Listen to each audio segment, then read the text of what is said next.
किया हो अगर सब मच्छर खत्म हो जाए? चलिए जानने की कोशिश करते हैं। सारे मच्छरों को मारना एक बहुत बड़ा और जटिल मुद्दा है, जिसका कोई तरीका से समझना और विश्लेषण करना जरूरी है।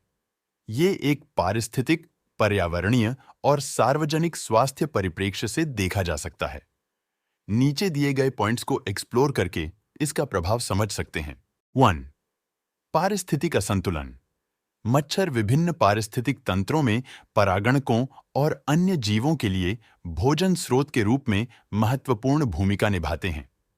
उनका उन्मूलन खाद्य श्रृंखला को बाधित कर सकता है, जिससे उन प्रजातियों पर असर पड़ सकता है जो जीविका के लिए उन पर निर्भर हैं, जैसे पक्षी, उभयचर और चमगादड़। 2. जैव विविधता की हानि। मच्छर कई प्रजातियों वाला एक विविध समूह है, जिनमें से प्रत्येक विशिष्ट वातावरण के लिए अनुकूलित है। उनके हटाने से जैव विविधता में गिरावट आ सकती है, क्योंकि विभिन्न मच्छर प्रजातियां समग्र पारिस्थितिकी तंत्र संतुलन में योगदान करती हैं। 3. अनपेक्षित परिणाम। पारिस्थितिक तंत्र में प्रजातियों का अंतर संबंध मच्छर उन्मूलन के पूर्ण प्रभाव की भविष्यवाणी करना चुनौतीपूर्ण बना देता है। अप्रत्याशित परिणाम जैसे अन्य कीड़ों की जनसंख्या विस्फोट या कुछ प्रजातियों की गिरावट हो सकते हैं। 4. प्रजाति नियंत्रण के लिए विकल्प। पूर्ण उन्मूलन के बजाय रोग फैलाने वाले मच्छरों की आबादी को नियंत्रित करने पर ध्यान केंद्रित करना अधिक संतुलित दृष्टिकोण हो सकता है। इसमें लक्षित कीटनाशकों, आनुवंशिक रूप से संशोधित मच्छरों या अन्य नवीन तरीकों का उपयोग शामिल हो सकता है। 5. रोग विनियमन। मच्छर मलेरिया, डेंगू और जीका जैसी बीमारियों के वाहक हैं। इन्हें खत्म करने से इन बीमारियों के संचरण को कम किया जा सकता है, जिससे सार्वजनिक स्वास्थ्य परिणामों में सुधार होगा। 6. मानवीय और आर्थिक लाभ।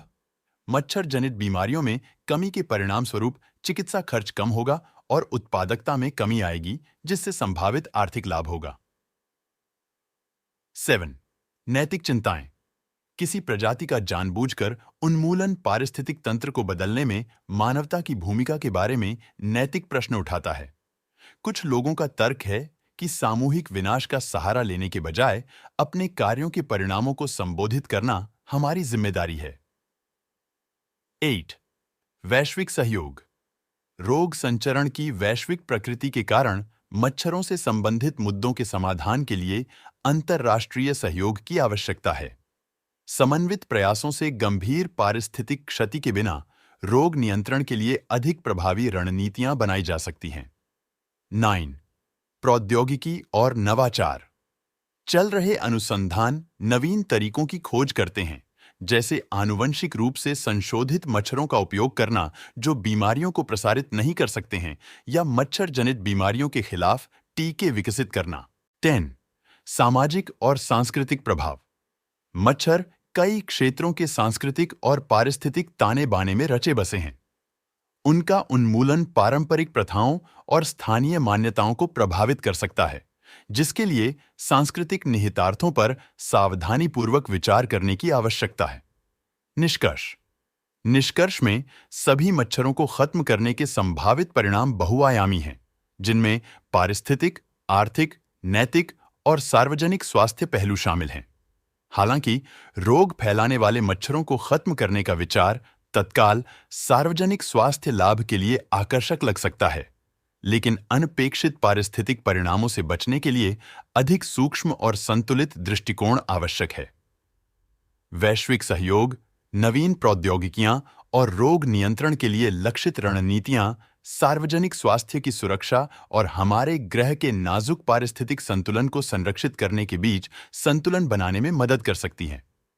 हमारे चैनल पर जुड़े रहिए।